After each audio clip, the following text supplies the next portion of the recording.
अभिनेत्री और पूर्व सांसद जया प्रदा ने एक बार फिर से आजम खान पर निशाना साधा है। एबीपी गंगा से बात करते हुए भाजपा नेता ने कहा कि आजम अपने किए की सजा भुगत रहे हैं।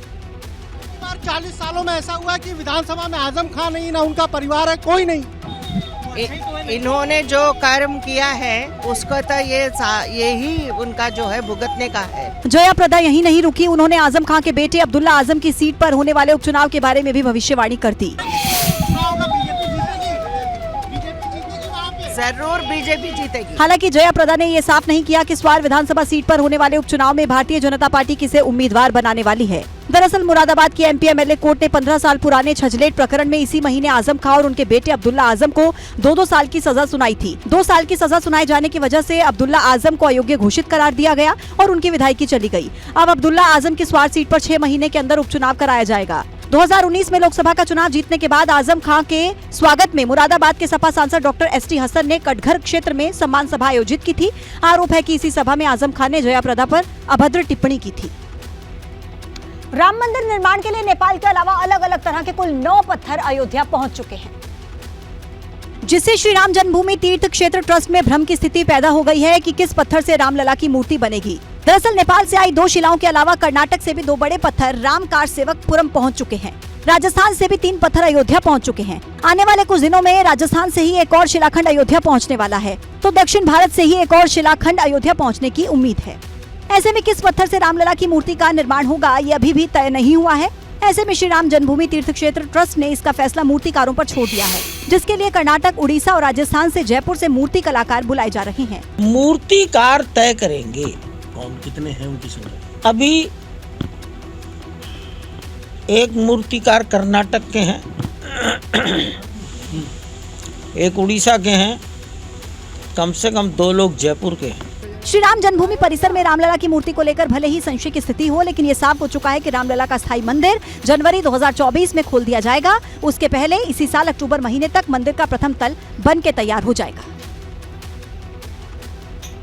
ब्रज में होली का त्योहार शुरू हो चुका है। मथुरा के बरसाना में लड्डू मार होली खेली गई और ब्रज में होली का त्योहार विश्व प्रसिद्ध है। देश विदेश से लोग यहाँ पर होली की रौनक देखने के लिए आते हैं। कान्हा की नगरी बरसाना के राधा रानी मंदिर में लड्डुओं की होली से त्योहार की शुरुआत हो चुकी है।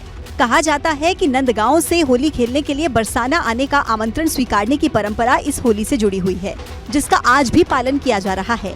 कृष्ण भगवान को देने के लिए आई है निमंत्रण, और ये एक ऐसी परंपरा है जहां से ये सखियां निमंत्रण देंगी और उसके बाद निमंत्रण स्वीकार होगा तो बरसाने में लड्डू मार होली होगी। ये देखिए, विश्व में प्रसिद्ध बरसाने की होली का अपना एक अलग महत्व है।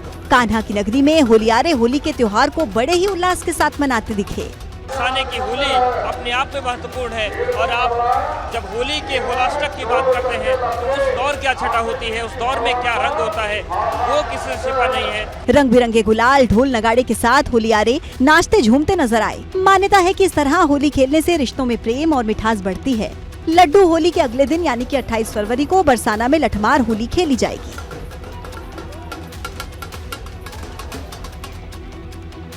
दिल्ली के उप मुख्यमंत्री मनीष सिसोदिया को 5 दिनों के रिमांड पर भेज दिया गया है। 27 मार्च को उन्हें दिल्ली की राउज एवेन्यू कोर्ट में पेश किया गया और करीब 30 मिनट की सुनवाई के बाद सीबीआई की रिमांड की मांग पर कोर्ट ने ये फैसला सुनाया। जांच एजेंसी ने सिसोदिया की 5 दिन की कस्टडी मांगी थी। पिछले साल जुलाई महीने में दिल्ली के उपराज्यपाल वीके सक्सेना ने मनीष सिसोदिया के खिलाफ सीबीआई जांच की सिफारिश की थी। सक्सेना ने सिसोदिया पर नियमों को नजरअंदाज कर भ्रष्टाचार करने के आरोप लगाए थे। तो आम आदमी पार्टी ने मनीष सिसोदिया को पाक साफ बताया। 5 दिन में भी कुछ मिलने वाला नहीं है। ये राजनीतिक प्रतिद्वंदिता के तहत, गंदी राजनीति के तहत ये सारा खेल हो रहा है, और जिसका शिकार मनीष सिसोदिया जी को बनाया जा रहा है। तो दूसरी तरफ भाजपा ने दिल्ली के डिप्टी सीएम पर गहरे आरोप लगाए। अब सारे धागे खुलेंगे जब बैठेंगे सभी आरोपी एक साथ, और होगा दूध का दूध, शराब का शराब।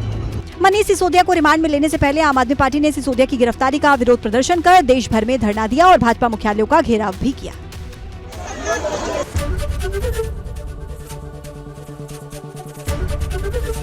एबीपी गंगा, खबर आपकी, जुबान आपकी।